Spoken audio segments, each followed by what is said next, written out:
Well, from natural disasters to a war overseas, tragedies can feel a world away, but they have fallout here at home as well, on your neighborhoods and local economies. This Jewish American Heritage Month, News 5's Michelle Jarboe looks at one example, a stalled real estate project that's more than meets the eye.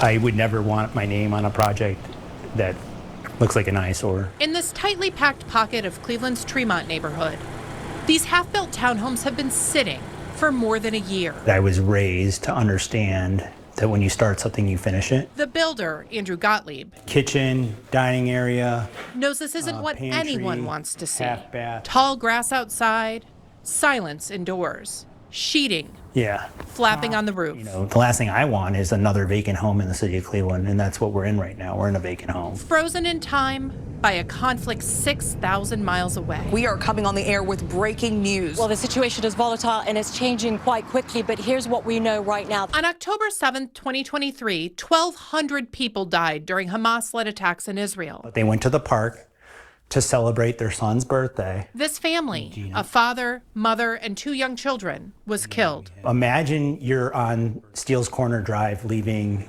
Blossom. They were part of an Israeli investor group behind the townhomes. But imagine if somebody just blocked the road and started gunning people down on those cars.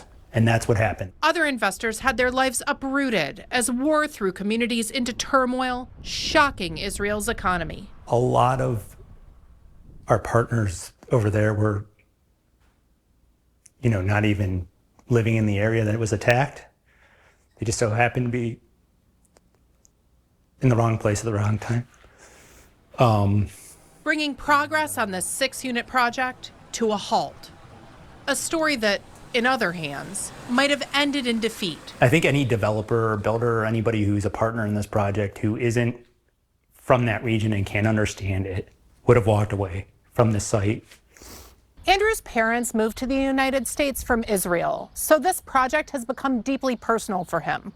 He first told me about what happened here more than a year ago, but he wasn't ready to do an interview about it until now. I wanted to tell a story that would allow for the happy ending that it deserved.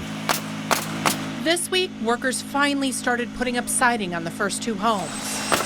Andrew says things have settled down enough for his remaining partners in Israel. I just hope and pray every day for peace over there. He also prays for understanding and compassion here. I'm a little afraid of the anti-Semitism right now. One of the reasons he's been reluctant to talk about all of this. So I was afraid that people would judge me a little bit different, which I've never been afraid of in my life. But he wants this family to be remembered and to finish what they started, building homes for other families here. How are you going to feel when this is all done?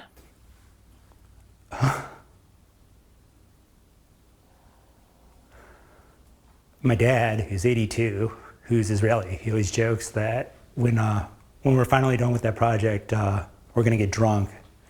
I built several homes with him.